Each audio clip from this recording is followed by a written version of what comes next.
এখন তোমরা সবাই ফিরে এসেছো, তো তোমাদের ফিরে আসার আনন্দে আমাদের কিছু তো করতেই হবে।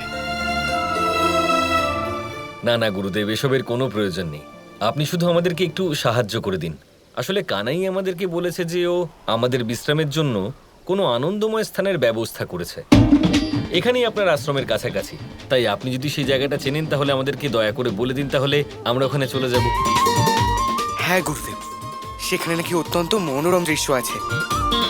ওখানে সুস্বাদু 56 ভোগ পাওয়া যাবে। হ্যাঁ গুরুদেব, যেখানে স্নানের জন্য শীতল নদী এবং নিদ্রা লাভের জন্য কোমল ঘাসের শয্যা পাওয়া যায়। আহা গুরুদেব, আপনি শীঘ্রই আমাদের বলুন যে এরকম আনন্দময় স্থান এখানে কোথায় আছে। হ্যাঁ গুরুদেব, আপনি শুধু এইটুকুই বলে দিন।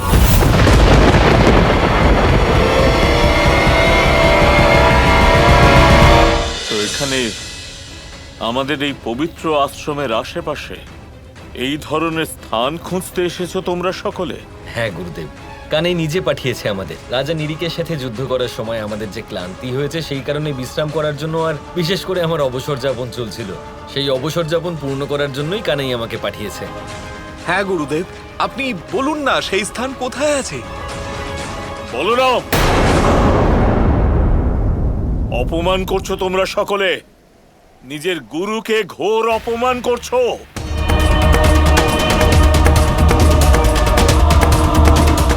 অপমান না গুরুদেব, আপনি এটা কি বলছেন? আমরা এখানে নিজেদের শিষ্যদের শিক্ষা দান করি, তাদের সুযোগ্য যোদ্ধা করে তুলি। তার অর্থ এটাই যে ভোগ বিলাস থেকে দূরে থাকা। আর তোমাদের সবার এটা মনে হয় যে আমাদের এই পবিত্র আশ্রমের আশেপাশে কোনো ভোগ বিলাসের স্থান থাকবে। তোমরা এমনটা ভাবার দুঃসাহস করলে কি করে? না না গুরুদেব, এরকম আমরা ভাবিনি মোটেও। এটা তো কানাই আমাদেরকে বলেছে, সেই জন্য তো কানাইয়ের কথা বলো না, তুমি নিজের গুরুর কাছে মিথ্যে কথা বলছো। জানো যে তুমি কত বড় পাপ করছো? না না গুরুদেব, আমি মিথ্যে কথা বলছি না, এটা সত্যি কথা। সত্যি কানাই আমাদেরকে বলেছে যে মিথ্যে বলছো। আমি এটা জানি যে কৃষ্ণ এটা কখনোই বলতে পারে না। কৃষ্ণ এটা খুব ভালো করেই জানে যে আমাদের পবিত্র আশ্রমের কয়েক যোজন দূর পর্যন্ত এমন কোনো ভোগ বিলাসের স্থান নেই। তাহলে কৃষ্ণ এটা কিভাবে বলতে পারে? এবার কি করে বোঝাবো গুরুদেবকে যে কথাটা কানাই বলেছে। আর বলেছে মানে কি, হয়তো আমাদেরকে ফাঁসিয়েই দিয়েছে। কিন্তু এই মুহূর্তে গুরুদেবের রাগ শান্ত করা খুব প্রয়োজন, নয়তো অনর্থ হয়ে যাবে। এটা আপনি ঠিকই কথা বলেছেন গুরুদেব। হয়তো আমারই কোনো ভুল হয়ে থাকবে, কানাই এই কথাটা কি করে বলতে পারে? কিন্তু তাতশ্রী, এটা আপনি কি? হ্যাঁ হ্যাঁ হ্যাঁ গুরুদেব, আমাদের ক্ষমা করে দিন। আমাদেরই শুনতে কোনো ভুল হয়েছে হয়তো। এত বড় একটা ভুল তোমরা কিভাবে করতে পারলে? তোমাদের সকলকে তোমাদের এই ভুলের জন্য দণ্ড পেতে হবে, অবশ্যই পেতে হবে। ক্ষমা করে দিন গুরুদেব, গুরুদেব, ক্ষমা করে দিন। না। আমার পা ছাড়ো, সরে যাও সামনে থেকে। অভিশাপের কথা তোমাদের মাথায় এলো কেন? কে বলেছে যে আমি তোমাদের অভিশাপ দেব?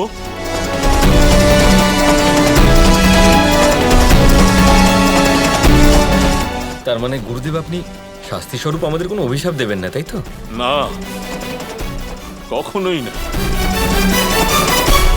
কিন্তু দণ্ড অবশ্যই দেব।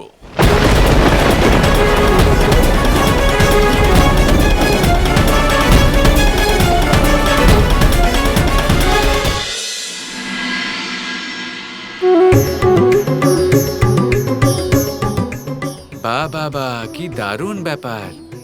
এত শীতল বাতাস বইছে, কি ভালো লাগছে। এর সাথে যদি একটু গরম হালুয়া খেতে পেতাম। ও হো হো হো,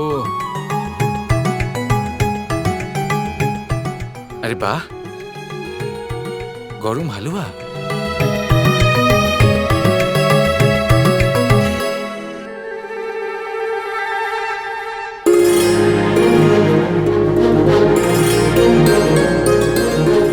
মা, আপনি আসুন না।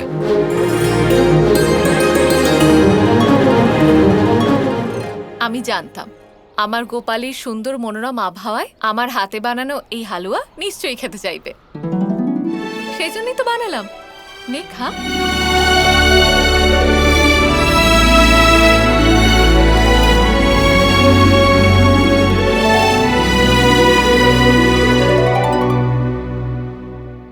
কি দারুণ ব্যাপার, অত্যন্ত সুস্বাদু হয়েছে মা। আপনি তো আমার মনের ইচ্ছে বুঝে নিয়েছেন। বুঝবো না কেন বলতো? আমি তো তোর মা। আর গোপাল, তোর এই মা আর কিছু বুঝুক বা না বুঝুক, নিজের গোপালের মনের কথা তো বোঝে বল। জানেন, সেই জন্যই আমি বাড়িতেই থাকি। বেশিরভাগ সময় বাড়িতেই থাকি, বাইরে যাই না,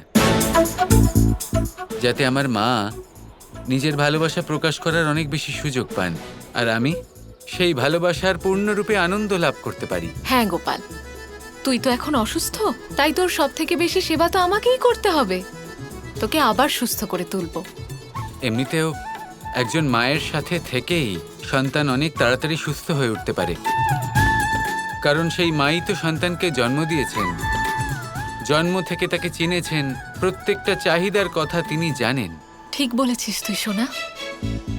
আর তাছাড়া আমি এটাও জানি যে তুই সব থেকে বেশি আমাকেই ভালোবাসিস, যাতে অন্য কেউ দুঃখ না পায়, তাই সবাইকে ভালোবাসা দেখাস।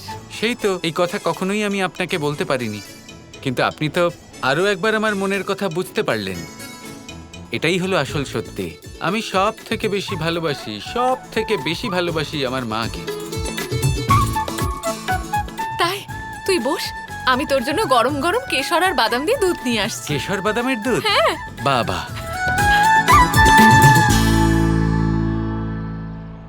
বাহ, কি দারুণ ব্যাপার। গরম গরম হালুয়া, তারপর কেশর বাদামের গরম সুস্বাদু দুধ। আহা, জীবনে আজ আনন্দ উপভোগ করছি, পরম আনন্দ। দারুণ ব্যাপার। আচ্ছা, নিজের মায়ের সাথে মিষ্টি মিষ্টি কথা বলে একটু বেশি সেবা করাচ্ছিস তুই গোপাল।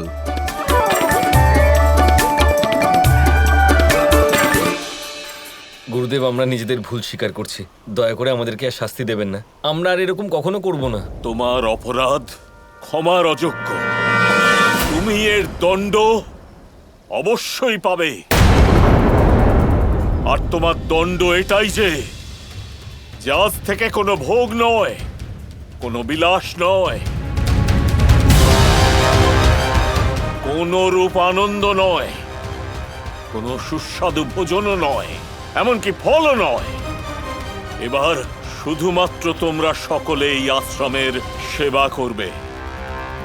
আর যতক্ষণ না আমি আবার প্রসন্ন হচ্ছি, তোমরা সবাই এই আশ্রমেই থাকবে।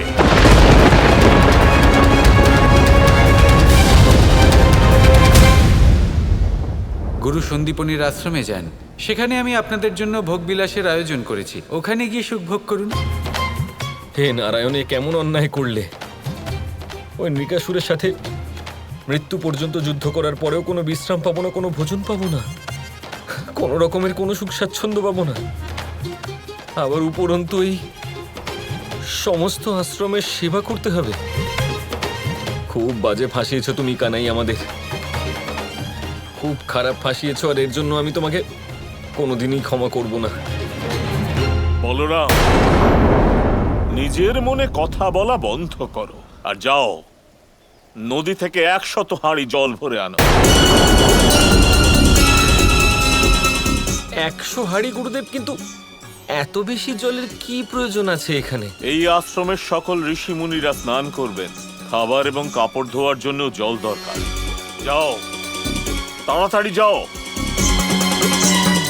আর 1 প্রহরের মধ্যে যেন এই কাজ হয়ে যায়। এই কাজটি সম্পন্ন হলে তখন দ্বিতীয় কাজ দেওয়া হবে। বাহ কানাই বাহ, তুমি ওখানে আনন্দ ভোগ করছো আর আমরা এখানে ফেসে গেলাম। তোমাকে আমি কিছুতেই ছাড়বো না। আমার বিশ্বাস আছে দাদা যে আপনারা সকলে খুব আনন্দ ভোগ করছেন। Krishna Krishna Krishna শুনো